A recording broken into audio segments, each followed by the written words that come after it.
یہ کچھ اور پھر کویسچن ہے، کہتے ہیں کہ کسی نے بیٹے کی شادی میں قرضہ لے کر کھانا کھلایا تو اس شادی میں ہمیں کھانا کیسا ہے؟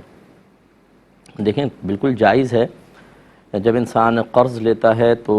قرض ایک طیب رقم ہوتی ہے، اس سے آپ اگر کاروبار کریں گے اس کا نفع جائز اور حلال ہوگا، اور اسی طریقے سے کھانا کھائیں گے تب بھی جائز ہے۔ اب فرض کر لیں کہ اس نے وعدہ سود پہ قرضہ لیا ہو، جیسے بینک سے اٹھایا یا کسی شخص سے کہا مجھے قرضہ دے دو اس پہ میں تمہیں سود دوں گا،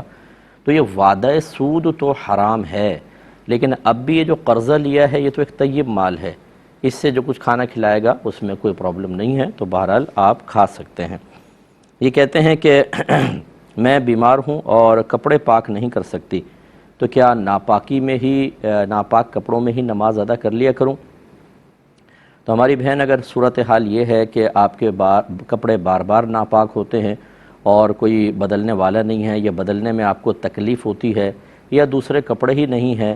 تو ایسی صورت میں آپ انہی کپڑوں میں نماز ادا کر لیں، اللہ تبارک و تعالیٰ قبول فرمائے گا۔ بعد صحت اگر آپ کو موقع ملے تو ان کو تھوڑا سا لوٹا لیجئے گا، نہ لوٹائیں تو پھر بھی اللہ تعالیٰ انشاءاللہ درگزر کرے گا، اللہ تعالیٰ آپ کو شفائے کامل عطا فرمائے، لیکن بہرحال آپ کو نماز ادا کرنی ہی ہوگی۔ یہ کہتی ہیں جہاں میں رہتی ہوں وہاں صفائی بالکل بھی نہیں ہوتی ہے، تو کیا گندے ہاتھوں سے وظائف کی کتاب پکڑ سکتی ہوں؟ اب یہ کہاں رہتی ہیں مجھے نہیں معلوم، ہو سکتا ہے کہ کسی ادارے میں رہتی ہوں بیچاری، یا کسی جگہ پر بہرحال کہتی ہیں گندگی بہت زیادہ ہے، ہاتھوں پہ شاید گندگی لگ جاتی ہے، مٹی وٹی،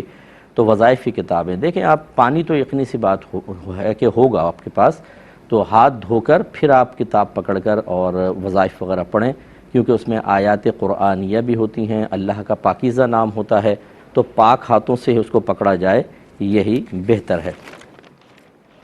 ایک کویسچن کیا تھا کہ یہ برازیل سے تھا، کسی نے پوچھا ہے کہ برازیل میں عورتوں کا کام کرنا لازم ہوتا ہے، اور وہاں پر اگر عورت کام کرتی ہے تو حجاب نہیں کر سکتی ہے، تو بغیر حجاب کے کام کرنے کی کیا شرعی حیثیت ہے؟ دیکھیں حجاب سے مراد اگر آپ کی نقاب نہ ہونا ہے پھر تو کوئی ہی مسئلہ نہیں ہے، اسکارف وغیرہ پہن لیں، سامنے کے یعنی چہرے کا استثناء تو حدیث میں بھی ہے، تو اس لیے بامر مجبوری اگر عورت چہرہ کھول لے تو اس کی اجازت ہوگی۔ اور اگر آپ کا مطلب یہ ہے کہ بالکل وہ برقع وغیرہ یا بالکل ہی پردہ نہیں کر سکتی، نہ اسکارف تک نہیں لے سکتی ہے، تو یہ اگر پھر یہ دیکھیں گے کہ اس کی نوکری جو ہے وہ کس حد تک اس کی مجبوری ہے۔ اگر تو کوئی گھر میں مرد کمانے والے ہیں اور اس کو کوئی مسئلہ نہیں ہے تو پھر تو وہ پھر پردے کو فوقیت دے گی، پھر جاب نہیں کر سکتی ہے۔ اور اگر گھر میں کوئی کمانے والا نہیں ہے، اسی عورت کو اپنی کفالت کرنی ہے، خود باہر نکلنا ہے، تو پھر شریعت اجازت دیتی ہے جہاں تک وہ اپنے بدن کو کور رکھ سکتی ہے، اور آفس والے بھی اجازت دیں وہاں تک۔ لیکن یہ نہیں ہے کہ معذاللہ میں یہ کہہ رہا ہوں کہ اگر وہ اور مطلب بہت ہی مختصر لباس کا کہیں، چست قسم کے لباس کا، یعنی فحاشی کی طرف ایک میلان ہو، پھر تو اسٹینڈ لینا بہت ضروری ہے۔ لیکن اگر وہ لباس میں کوئی ایسا نہیں کرتے ہیں، وہ کہتے ہیں اسکارف وغیرہ نہ لیں آپ اوپر، تو بہرحال مجبوری کی صورت میں اس کی اجازت مل سکتی ہے۔ تو اب یہ مجبوری ہر شخص خود اپنی سمجھ سکتا ہے،